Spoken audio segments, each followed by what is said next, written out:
Who keeps saying the Western is dead? The genre has been less in need of a comeback than it is right now, and this year has seen many different interpretations of the Old West. The most unsparing of them all is The Thicket, a longtime passion project of star and producer Peter Dinklage. We covered this movie back in 2014.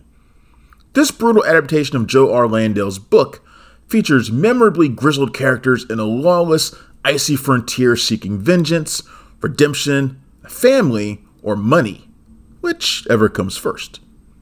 While it doesn't break the genre mold, The Thicket is another strong entry for those who crave the violent conflicts and broken morality tales of the Old West. Dinklage takes the role of Reginald Jones, a quietly fearsome bounty hunter at the turn of the 20th century.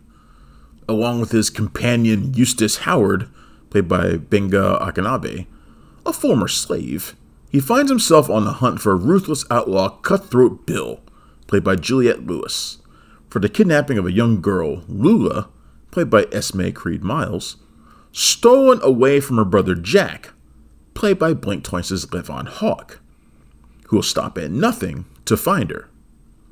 The plot is straightforward and fitting of the genre.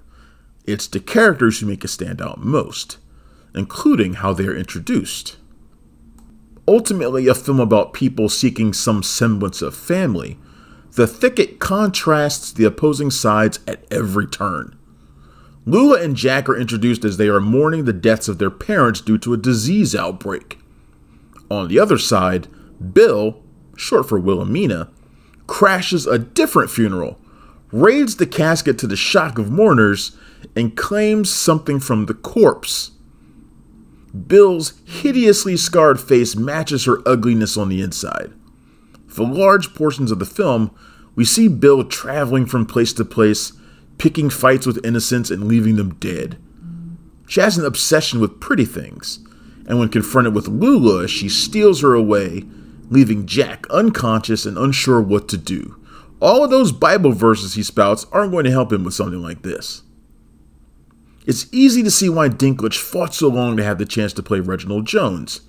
First of all, there aren't a ton of gunslinging bounty hunter roles out there for actors like Dinklage, so to claim this one is a pretty sweet deal. Jones is tough. He endures a lot of insults because of his stature, but those who underestimate him usually meet with a dire fate. Early on, after he and Howard dig a grave for $2 and the customer refuses to pay, choosing to humiliate Jones instead, well, it doesn't end happily for the bullying party. Let's just put it that way. Jones doesn't enter into this rescue mission for Lula or for Jack, but to claim the hefty bounty on Bill's head. Stealing the film away from Dinklage is Lewis's fiery portrayal of Cutthroat Bill. While Noomi Rapace had been originally cast in the role, and probably would have been great too, it feels like a comeback role for Lewis because we haven't seen her do anything this substantive in a long time. There are odd complexities to Bill that make her difficult to get a handle on. She cuts a brutal, murderous swath along her journey, using her mangled face to intimidate people before she kills them.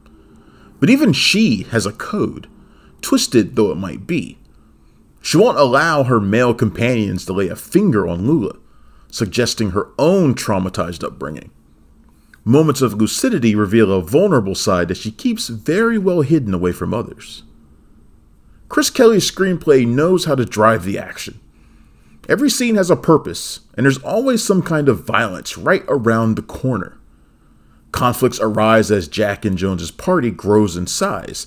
Jack's just too naive for this unflinching world, and Jones isn't having it. But he also becomes something like a mentor to the young man. Too many characters threaten to get in the way, though.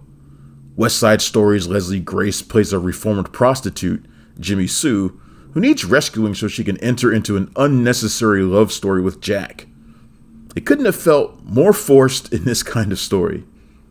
We also get actor-filmmaker Macon Blair, of Blue Ruin fame, as the most timid member of a posse sent to apprehend Jones. There are so many people to keep track of that it takes focus away from the most interesting ones, and muddles our understanding of them to some degree. Director Elliot Lester makes the most of the wide, snowy landscapes to capture the harshness of the period and the cruelty of its people.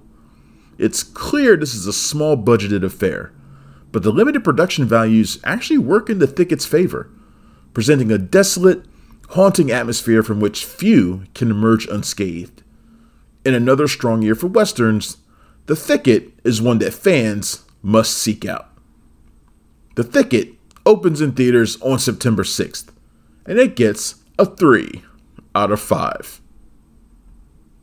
Thanks for checking out the show. If you like what we're laying down, please subscribe to our channel and click the bell to receive notifications for all of our latest stuff.